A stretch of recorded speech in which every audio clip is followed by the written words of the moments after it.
By the time the nurses noticed she was gone, Emily Chambers was already outside, barefoot, trembling, clutching at strangers who hurried past her. "Please," she whispered, "he's here. He came back for me." But no one listened to the old woman who wandered the halls talking to ghosts. No one, except the young man who stepped out of the shadows and took her hand. He didn't scold her. He didn't call for help. He simply guided her back inside, through the quiet halls, past nurses too busy to notice. In her room, he pulled the blanket over her legs, smoothing it gently, almost lovingly. Then he sat beside her, folding his hands in his lap. "Tell me what happened, Emily," he said. And something in his voice, something in his eyes, unlocked a door she had kept sealed for 60 years. She closed her eyes, and the years peeled away.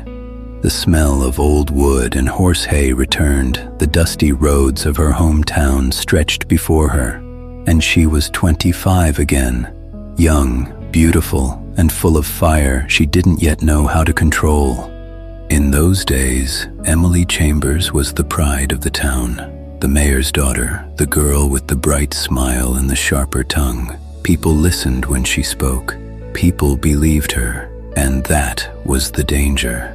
There was a man who worked at the stables, a quiet man, a gentleman, a black man in a town that never forgave the color of his skin. His name was Thomas Reed. Emily had been arguing with her suitor, a wealthy young man who believed he owned her future. He grabbed her arm. She pulled away. People stared. Her pride burned hotter than her fear. And in that moment, in that foolish, furious moment, she pointed at Thomas Reed, who had only stepped outside to empty a bucket of water. "He did it," she cried. "He attacked me." The crowd gasped. Her suitor stepped back, and Thomas froze, confusion and hurt flooding his eyes. The sheriff didn't ask questions. He didn't look for evidence. He didn't even let Thomas speak.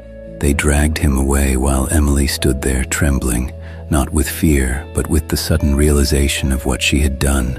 But pride is a cruel master, and she let it silence her. The trial lasted less than a day. An all-white jury, a judge who barely looked up from his papers. Emily sat on the witness stand, hands shaking, voice cracking, but she didn't take it back. Thomas stared at her the entire time, not with anger, not with hatred, but with a sadness so deep it carved itself into her soul. When the gavel fell, Emily flinched. Thomas bowed his head, and the town nodded in satisfaction, convinced justice had been served. But Emily knew the truth. She had condemned an innocent man, and she did nothing to stop it. She couldn't bear to watch the final act.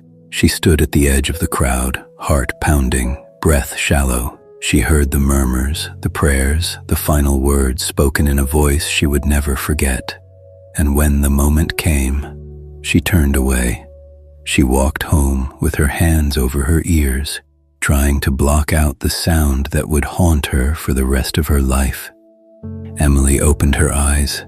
Tears streamed down her cheeks. The young man beside her listened without interrupting, without judging. "Why tell me now?" he asked softly. She swallowed hard. "Because you remind me of him," she whispered. "Your kindness, your eyes, your voice. I see him in you, and it terrifies me." The room grew still. The air thickened. The lamp flickered once, twice, then steadied. The young man stood, his expression unreadable. He stepped into the soft glow of the lamp, and Emily felt her heart stop.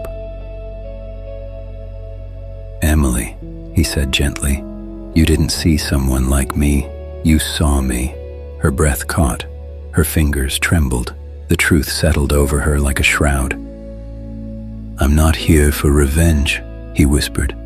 "I'm here for the truth, and now that you've spoken it, I can finally rest." He stepped back, and in the blink of an eye, he was gone. The chair beside her was empty. The door had never opened. Emily closed her eyes, tears slipping down her cheeks, and for the first time in 60 years, she slept without fear. Some truths don't fade with time, they wait. And sometimes, the only way to escape the past is to finally face the part of it that never stopped following you.